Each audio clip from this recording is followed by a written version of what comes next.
Daughter and her lawyer husband took my contracting business, my house, and everything I'd spent 40 years building, and a judge let them do it. I was 67 years old, sleeping on a cot in my nephew's basement in Sudbury, eating whatever was in the fridge, wearing the same 3 shirts on rotation. The man who had once employed 22 people and built half the custom homes in the Sault Ste. Marie was now trying to figure out if he could afford a bus pass.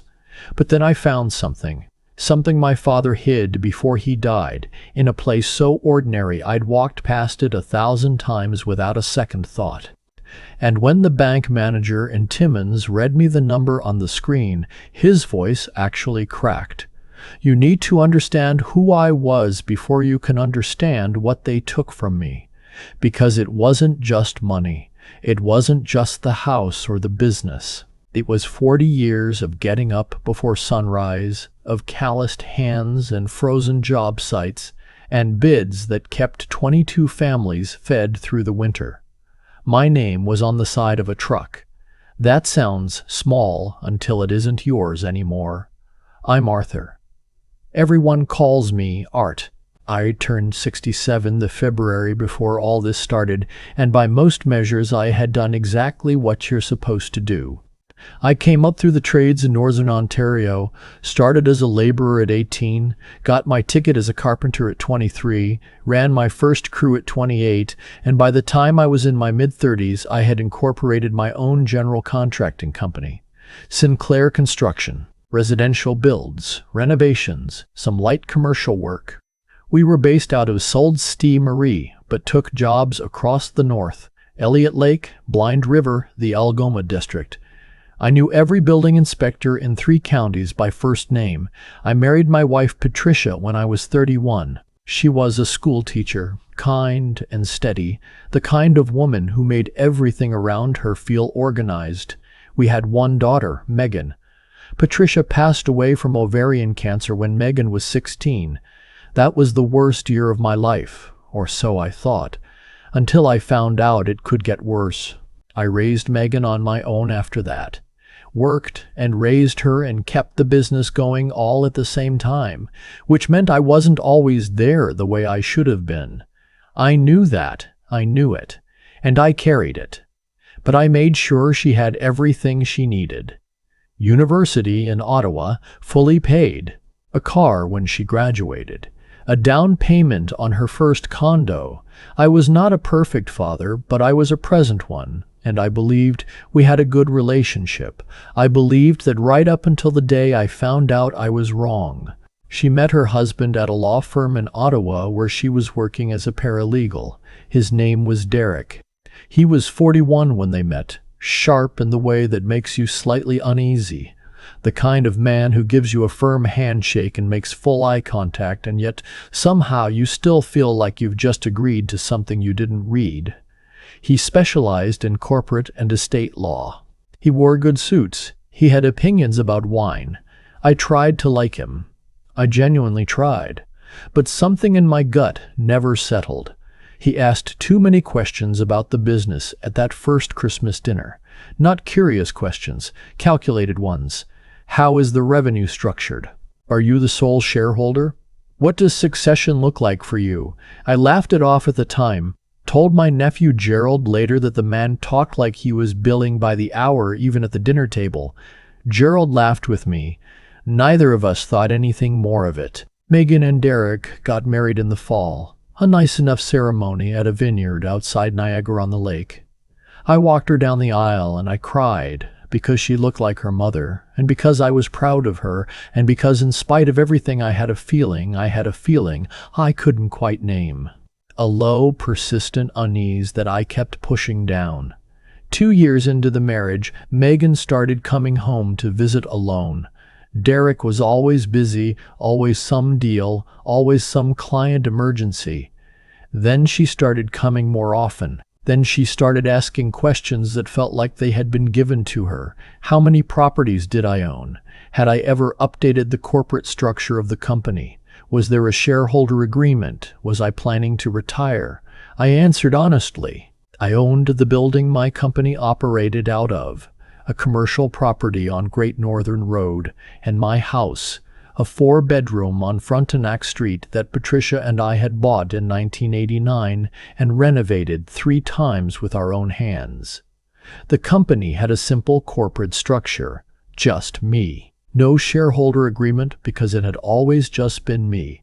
And no, I wasn't planning to retire. The business was my life. I liked working. I was healthy. I wasn't going anywhere. She nodded when I said that. Just nodded and changed the subject. 6 months later, Derek filed papers claiming I had promised to sign the company over to Megan as part of an informal family agreement, and that I had since changed my mind to deliberately deprive her of what she was owed. The claim was that Patricia, before she died, had expressed a wish for Megan to inherit the business, and that I had verbally agreed to honor that. He produced a letter he said was in Patricia's handwriting. He produced 2 witnesses, a woman from Patricia's old book club and a man I had fired from the company in 2011 for falsifying his hours, who swore they had heard me make this promise. I had never made any such promise. Patricia had never written any such letter. I knew her handwriting like I knew my own face, and that letter was not hers, but Derek knew exactly what he was doing. He filed in civil court in Ottawa rather than Ontario Superior Court in Sault Ste. Marie, knowing I'd have to travel, knowing I'd have to hire someone who didn't know the local terrain. He filed in a way that tied in not just the business, but my house, claiming it had been purchased with the intention of being part of the family estate that Megan was owed. It was elegant, in a vicious way. Every piece of it was designed to make me look like a bitter old man who had broken a promise to his dying wife. I hired a lawyer in Ottawa, older man, 60-some years in practice, very reassuring. He told me not to worry. He said the claim was thin and that without a written agreement the court would not simply hand over a privately held corporation. He said Patricia's letter would need forensic analysis and that I had every right to request it. Derek had an answer for every move we made. When we requested forensic analysis of the letter, he produced 3 additional witnesses who claimed to have seen Patricia write it. When we presented evidence of my good standing in the business community, he pivoted and started framing me as someone who had manipulated Patricia emotionally throughout their marriage, isolating her from her family and making her dependent on me. He found a cousin of Patricia's, a woman I had met exactly twice at family funerals, who testified that Patricia had confided in her about feeling controlled. The first hearing did not go well. The second went worse. By the third, my own lawyer looked tired in a way that went beyond tired. The judgment came on a Thursday in March. The judge ruled that while the evidentiary basis was not ironclad, the balance of probabilities supported the existence of an informal agreement and that the company had been developed with the understanding of eventual family succession. Sinclair Construction was ordered transferred to Megan's name. The commercial property on Great Northern Road followed. And then, and I still struggle to write this without my hands shaking, the judge accepted Derek's argument that my house had been part of the same accumulated family estate and ordered it included in the transfer. I was standing in that courtroom and I heard those words and I thought I was having a stroke. I genuinely thought something was happening to my brain because none of what I was hearing was real. My company, my building, my house. The house Patricia and I had bought together that still had the pencil marks on the door frame where we measured Megan every year until she left for university. Gone. In an afternoon, my lawyer patted my arm and said we could appeal. I looked at him and said nothing. I already knew. I left Ottawa that evening and drove north on the 17. 8 hours. I drove in silence the whole way because I could not think of a single thing to say out loud. The world outside the windshield just kept moving past me. The shield, the trees, the lakes. The same landscape I had known my whole life, looking the same as it always had, while mine had just collapsed. My nephew Gerald let me have the basement without a word of complaint.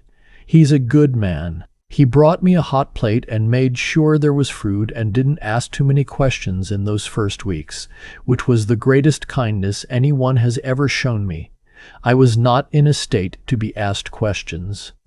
I was in a state to sit on a cot in a basement and try to understand how a man could build a life over 40 years and have it taken from him in a single Thursday afternoon.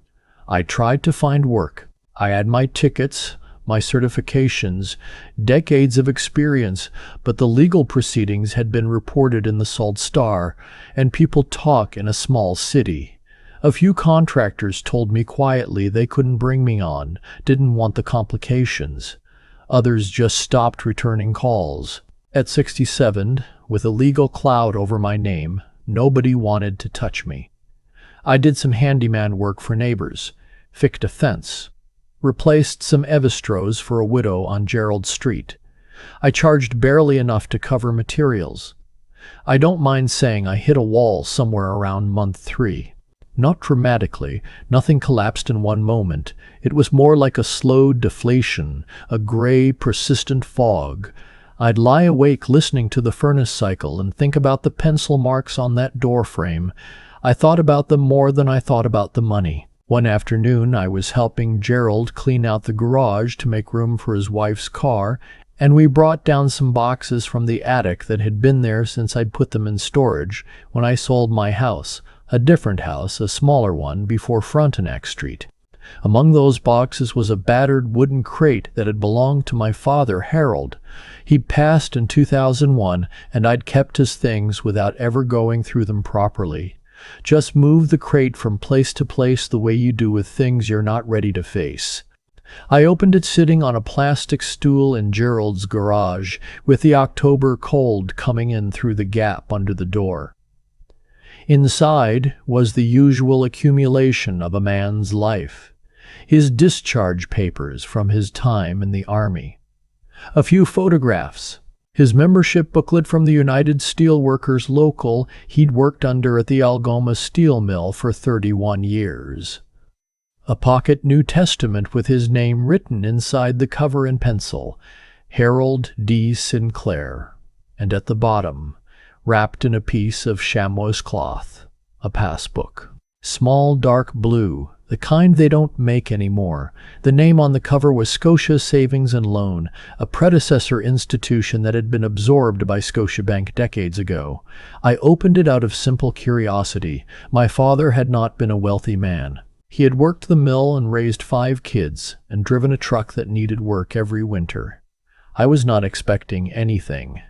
The last recorded entry was from September of 1974, a deposit of $48. The balance shown was $412. After that, blank pages. I almost put it back in the box. Something stopped me. I don't know what exactly. A feeling. Some small voice that said, "Just check." The nearest Scotiabank branch to Gerald's house was on Paris Street. I went the next morning wearing my good jacket, the one I kept for occasions, carrying the passbook in my inside breast pocket. The young woman at the customer service desk looked at it the way you look at something from a museum. She said she would need to speak with her manager. The manager was a man in his mid-50s, careful and professional, the sort of man who does not show surprise easily. He sat me down across from his desk and typed for a long time without saying anything. Then he typed some more. Then he stopped typing and looked at the screen, and then he looked at me. He said, "Mr. Sinclair, I want to make sure I understand the documentation you brought today." And he asked for my identification, my father's death certificate, which I had in the same folder with the passbook, and any documentation of my relationship to the deceased. I had a copy of my father's will, naming me as sole executor. He photocopied everything, and then he typed again. Then he turned the screen so I could see it. I read the number. I read it again. I said, "That cannot be correct." He said, "I've verified it twice. The account was never closed."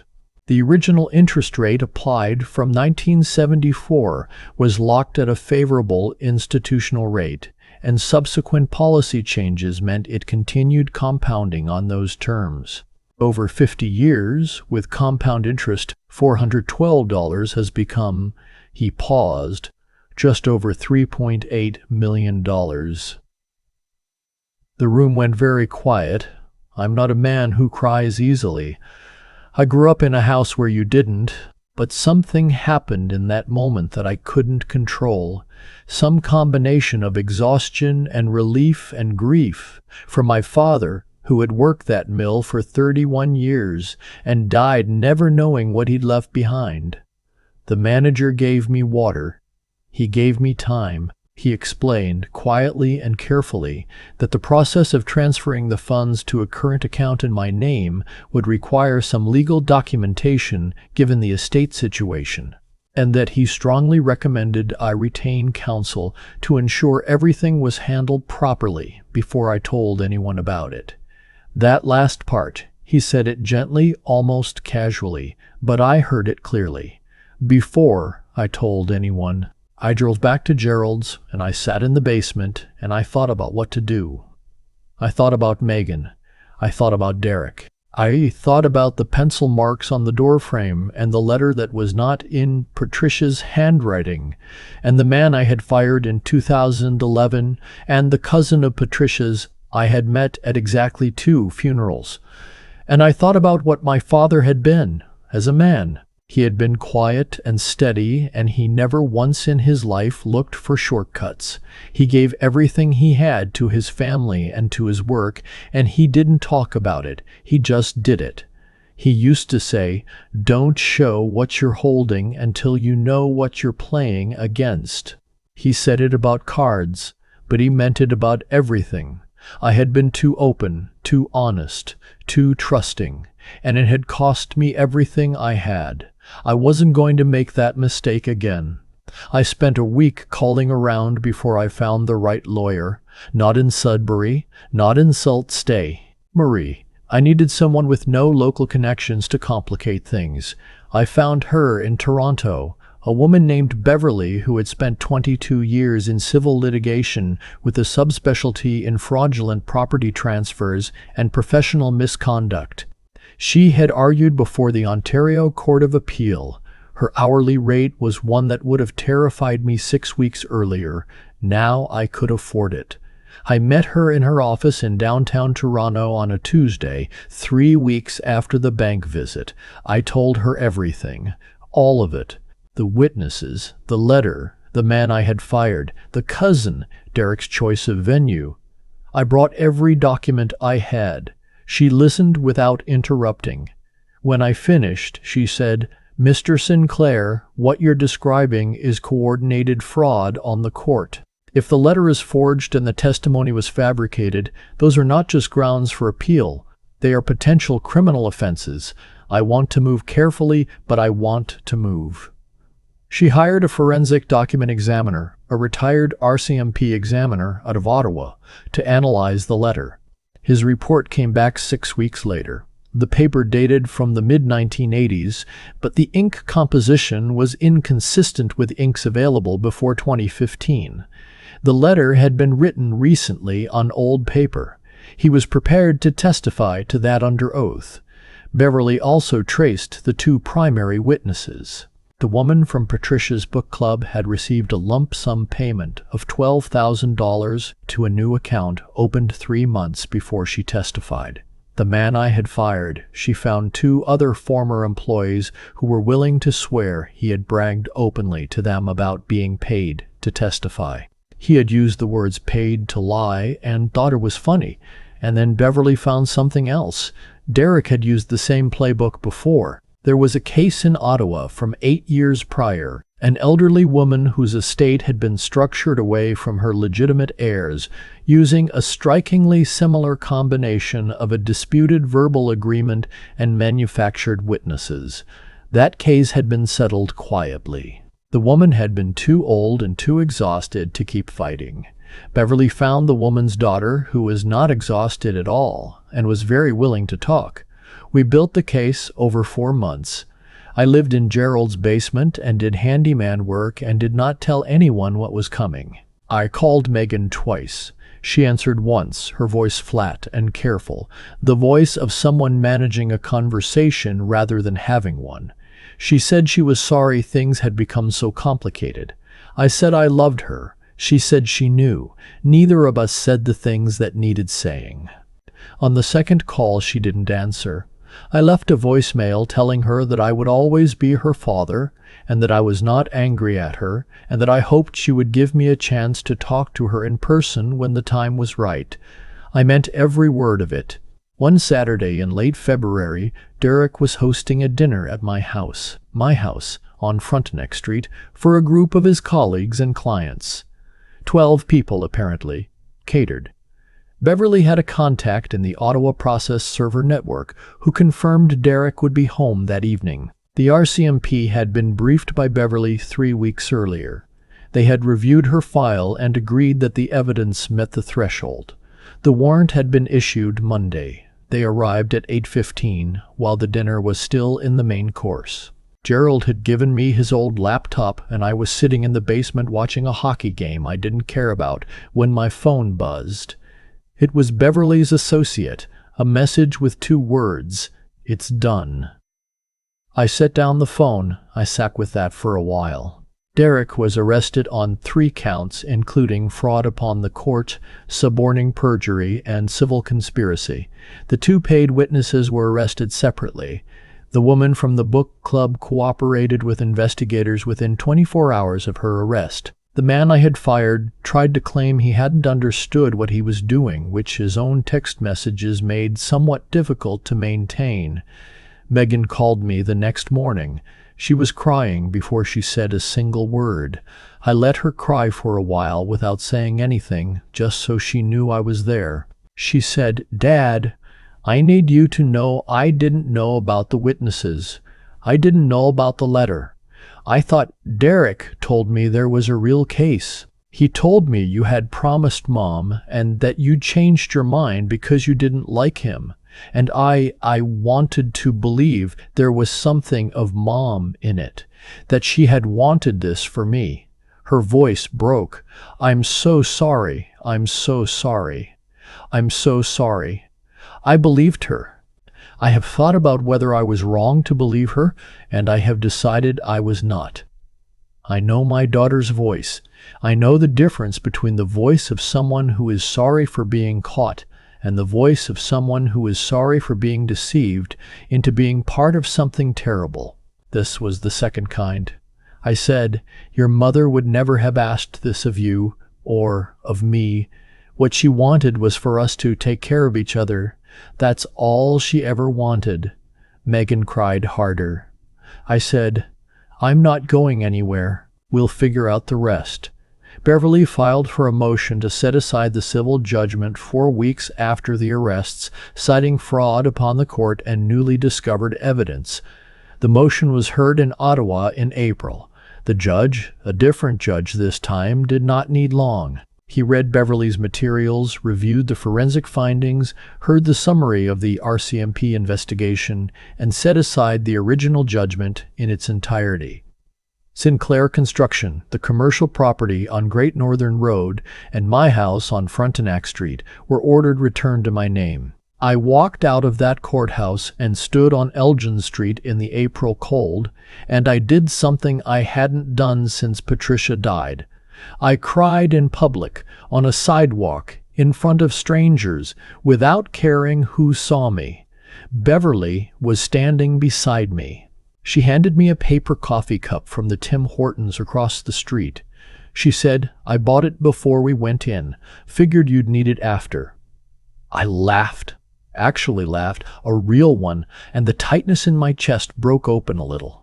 I went back to Frontenac Street the following week. The house had been used well, at least. Derek had not damaged it. My bedroom smelled different, and there were things in rooms they didn't belong, but the bones were the same. The structure was the same, and the pencil marks on the doorframe in the back hallway were still there. Someone had painted over that section of the wall. fresh white paint, still slightly glossy, but the lines were still visible underneath if you looked at the right angle in the right light. I didn't paint over them again. I moved back in a month later. Megan came up from Ottawa to help me settle back in, just the two of us, no hired help.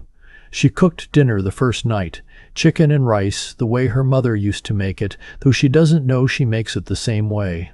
After we ate, she asked me about the bank account, which she had heard about through Beverly. I had been waiting for her to ask. I told her the whole story. My father's box, the chamois cloth, the old blue passbook, the manager's face.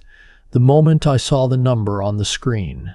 She said Grandpa Harold hid $3.8 million in a savings account. I said he didn't hide it.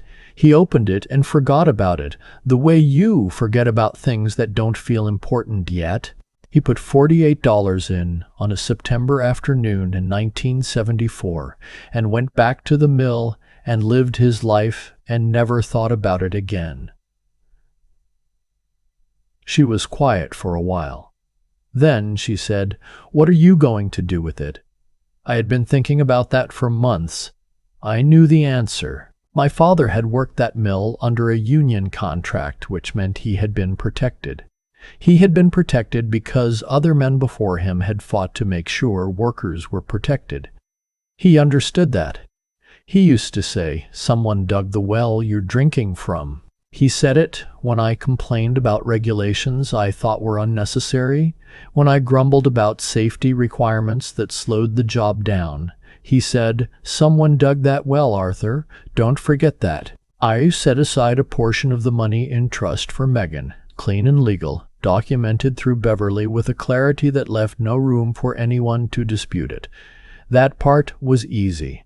The rest I used to establish a fund, the Harold Sinclair Legal Support Fund, registered as a nonprofit in Ontario.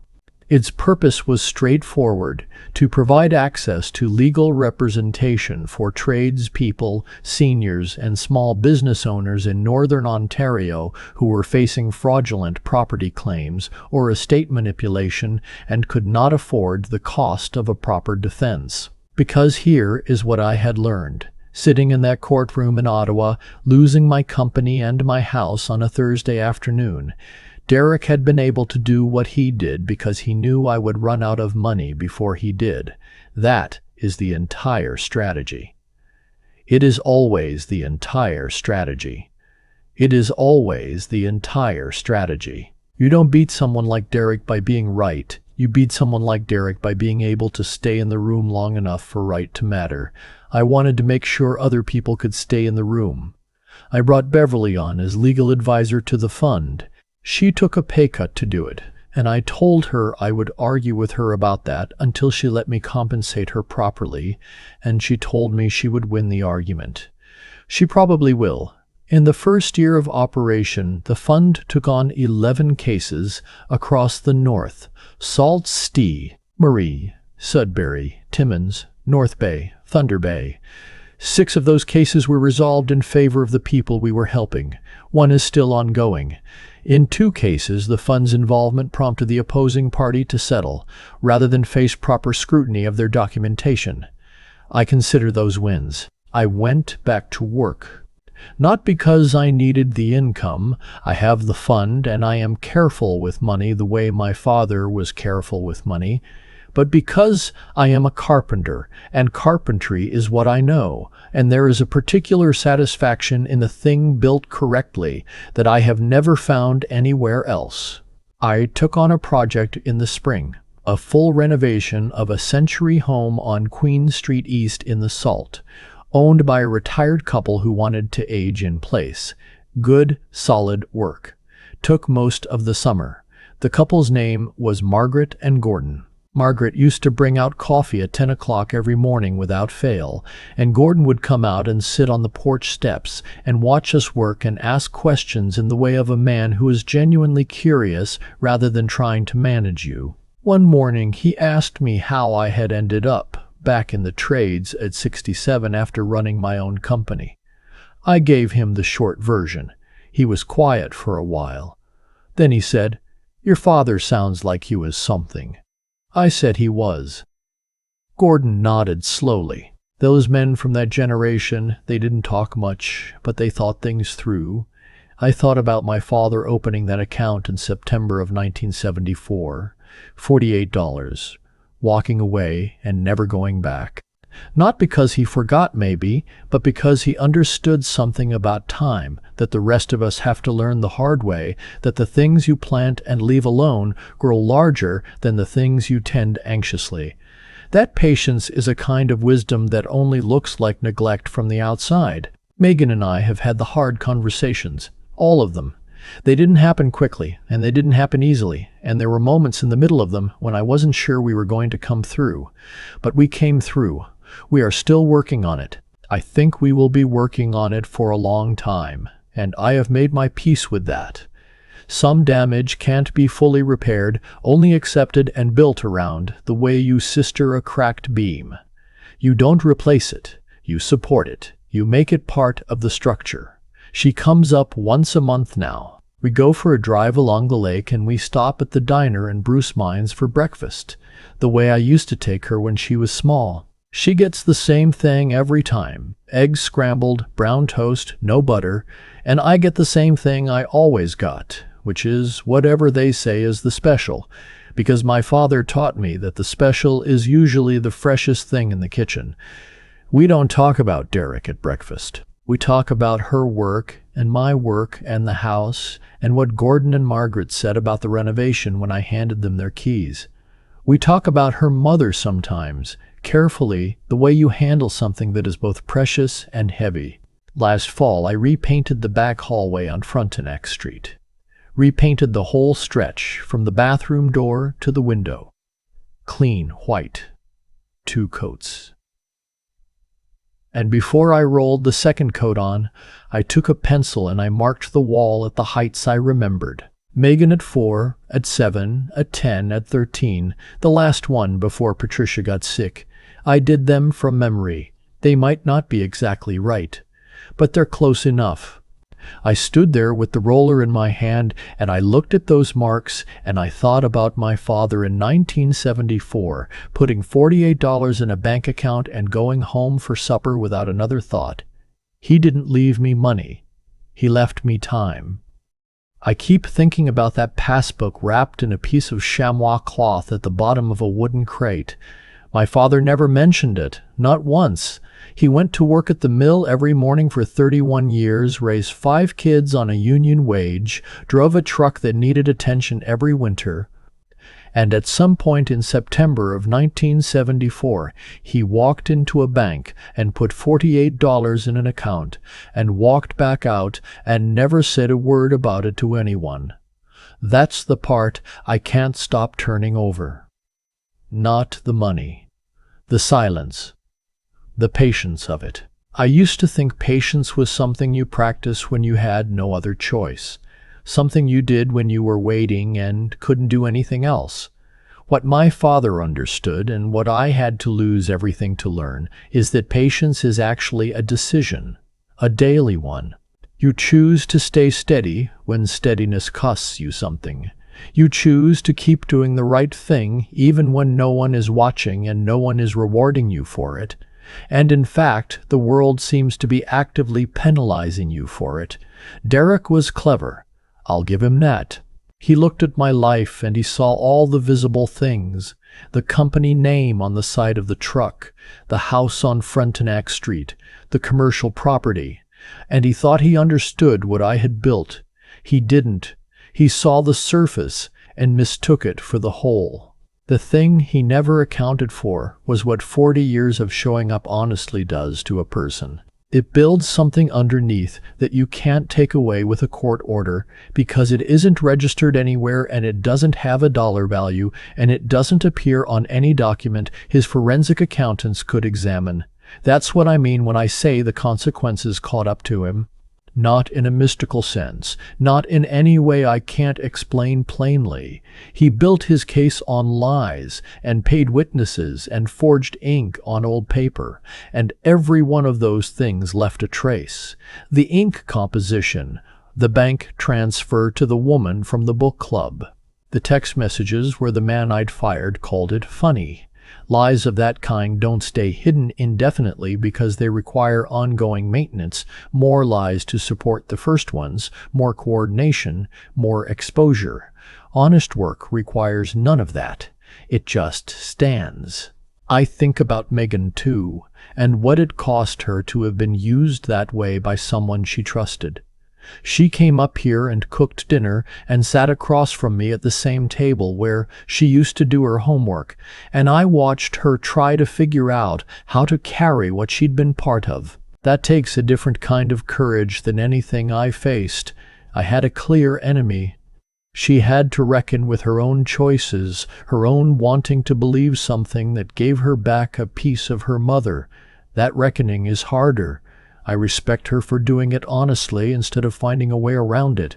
What I hope she takes from all of it, what I hope anyone takes, is something simple enough to say and hard enough to actually live, that who you are when no one is watching is the only version of yourself that matters. Not the version that performs well in a courtroom or at a dinner table or on the side of a truck.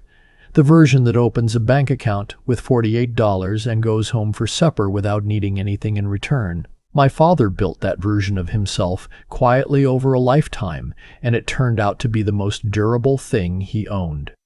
I look at those pencil marks on the hallway wall and I think, someone will stand here after I'm gone and not know the story behind them. That's fine. The marks don't need a story. They just need to still be there.